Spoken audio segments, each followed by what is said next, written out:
Hi, I'm Li Xueying, and welcome to Asian Insider. In this episode, I speak to the Straits Times Japan correspondent Walter Sim about his visit to Japan's largest prison for women and why it is a microcosm of Japanese society. Hi, Walter. Welcome to the show. It's been quite a while. Thank you for having me. It's great to be back. Yes. Okay. So, Walter, you have been, I realize, based in Japan for 10 years now. I think you marked a decade back in June. So, of course, you've covered so many things in Japan, right? You've covered many Mhm. earthquakes, unfortunately. You've covered the many changes in government. You've covered Japan's, changing role in a changing world. So, but even then, I get the sense from your articles that Japan continues to surprise you. It continues to move you. And in your most recent letter from the Bureau article, you did write about something, and I could feel, some how it has made you reflect a bit even deeper on a certain issue. Can you tell us a bit more about where you went and why that made you feel the way you felt?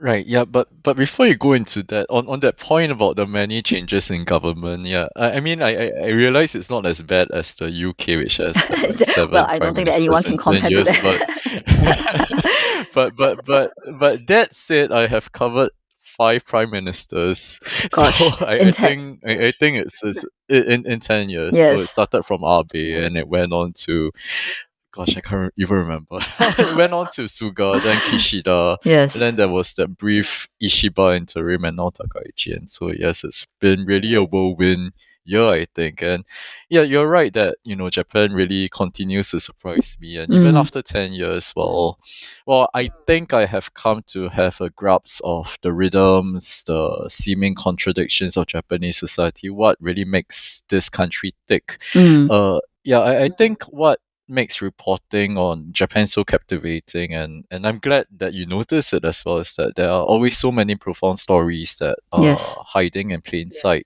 especially when you dig deeper behind, the superficial surfaces, the hyper polished facades, or even if you dig deeper into social trends, be it like a sauna boom or hot Mm, springs, mm, or even items like rice.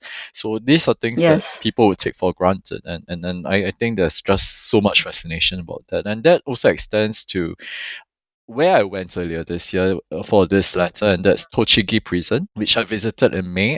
So the prison is Japan's largest female penal institution, and just pulling up at the entrance pretty much shattered my prejudiced views of what a hardened penal institution, correctional facility should look like, right? Mm-hmm. Because like in my mind before going there, and I didn't do any like Google image search or whatnot, I thought it would be like this cold, bleak facility with like very imposing grey concrete. But instead of that, there were pastel pink buildings surrounded by, vibrant spring flowers in full bloom. Wow. So there was this huge contradiction, and just stepping inside.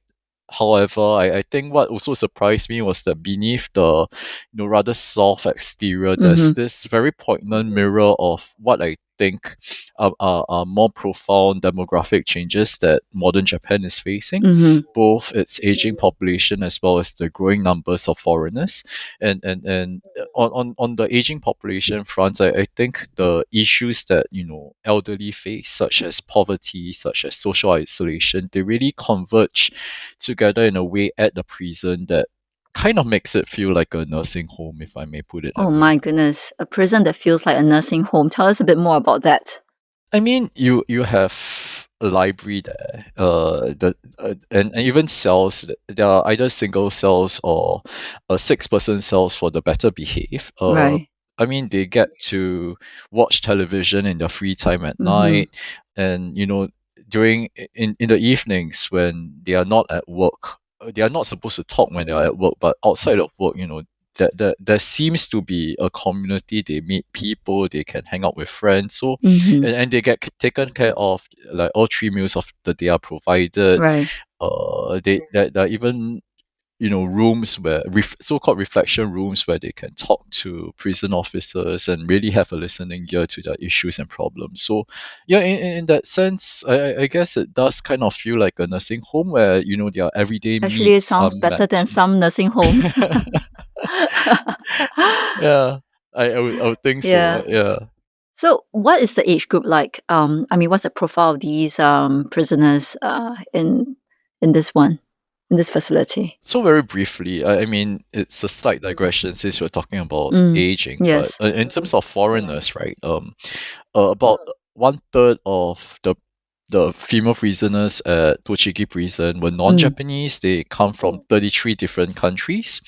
On the day of my visit, there had been 456 people incarcerated there. So many of them were serving, of the foreigners were serving time for drug smuggling, for petty thefts. mm, And I think this is increasingly a common trend for prisons, especially in the cosmopolitan region, like say Tokyo or Osaka. right. So recently, I think Kimi Onoda, Japan's minister in charge of a society of well-ordered and harmonious coexistence with foreign nationals. It's a very lengthy name, but she did say that 1 in 4 prisoners in Fuchu Prison, which is Japan's largest male correctional facility, 1 in 4 of them were non-Japanese as well. So I think this is a trend that can be extrapolated to other facilities as well. But within the Japanese inmate population, I think what also stands out is how old they are. So just like the Mm, wider Japanese society, where about 3 in 10 of the population are over 65, the prison population also reflects that grey shift. As for what kind of crimes they committed, even though there are like things like homicide and all that amongst them, but the vast majority of them are not, violent criminal masterminds, but were jailed for repeatedly committing crimes like shoplifting, a bento box say from a convenience store, and as many as 42.1% of them were yes. repeat offenders, Yes. and the most prolific has been in and out of jail for 20 times, and that statistic shocked me because how does one go in and out of prison 20 times, and how long or short must their jail term be? Do you have any idea what crime she committed 20 times? They did not shed details, but I wouldn't be surprised if it's something like petty theft, which does not have a very lengthy maximum sentence to begin Right. with. Okay. So, what accounts for this rather high statistic of 41% of those incarcerated there being repeat offenders? Obviously, it must have been because they do want to go back. Is it because they want to go back to prison for whatever reason? I would think so. So as we discussed at the beginning, right? The prisons have become a place where they can find companionship of Yes. sorts, and they get properly taken care of as well. So I guess for elderly, and as Japan ages, when Japan's traditional social safety nets were built around the traditional family unit, right? Yes. But as we know, Mm, that is crumbling, not just in Japan, but in many societies around the world, with aging societies and falling birth rates as well. So this expectation that children or their spouses would care for people into an old age, that is slowly being dismantled. So and for Japan, I think this is particularly acute because we are seeing a lot more single person yes. households across the country, and Japan is a big country, right? And there's this tendency for young people to converge in cosmopolitan areas, and as rural regions suffer from brain drain. Yes. I mean, usually their parents get left behind as well. Mm, So we see a lot of people at risk, single elderly who never married, for instance, or whose spouses have passed on, or they might be estranged from their family, and so they really have no one to turn to, and they live on minimal national pensions that barely cover their rent, let alone their day-to-day expenses, be it food or medical bills. mm. And so I think even though there are public support facilities, it's still not that robust as well. So I think this is kind of a structural gap that Mm. has driven a lot of elderly back to the prisons as well. Yes, I was going to come to that because I understand that, the rise of, lonely elderly in Japan means that they are often driven to try to find a place for themselves, but to go to the extreme of committing a crime, even a petty crime, so as to, be in and out of prison, did sound very extreme. And it did make me think about the kind of structural gaps that must be existing in the entire system that drives them to such lengths in order to get some kind of companionship or to have a community, in fact, a community to be part of. So, what is accounting for that? Why is I it mean, that? it sounds a bit extreme, but I mean, we talked about lonely deaths. That the Yes, Japanese term for that that's is right. kodokushi.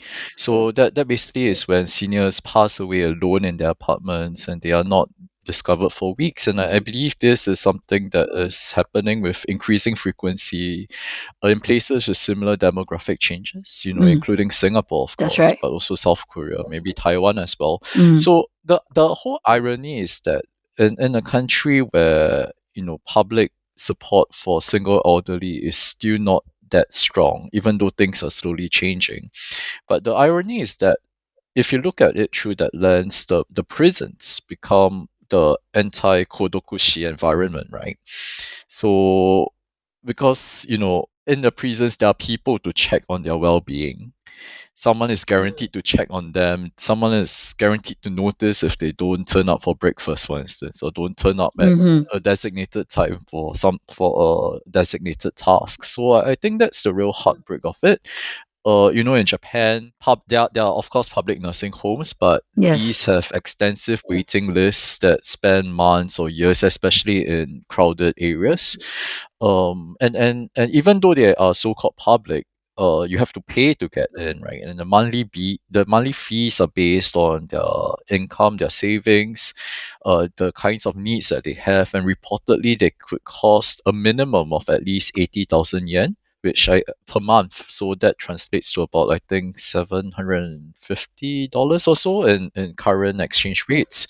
So this might not exactly be money that the elderly readily I have, see. right? And plus, added on to that is that Japan's elderly population is ballooning so rapidly that there are forecasts that Japan will face a massive short deficit of caregivers.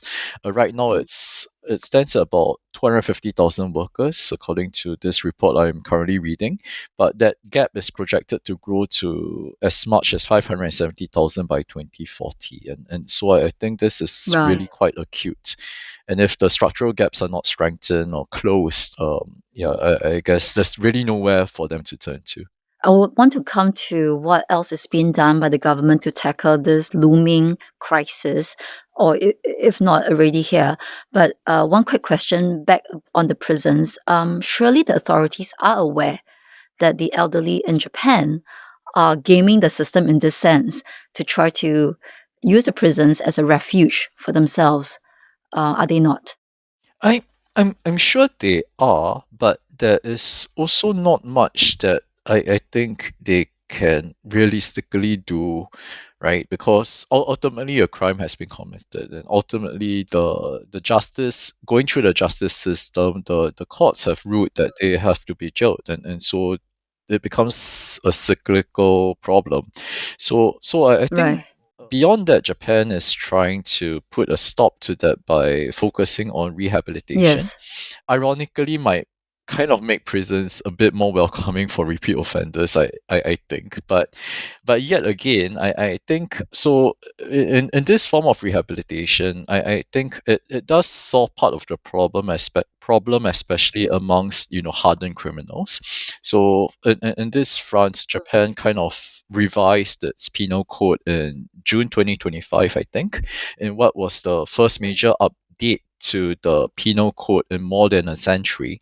So the main thrust is that it kind of changed from pure hard labor towards rehabilitation. But I do agree that it really is quite sad that many of these changes will run skin deep if they do not resolve the circumstances that drove them into becoming repeat offenders in the first place. Yes. So I mean, I might be repeating myself, Yes. but yes, rehabilitation would work to resolve the issues for, say, first-time offenders who knew no better, and there have been so many recent crime trends in Japan. For instance, the yamibaito, which is shady part-time jobs. I've also written about that Mm, before.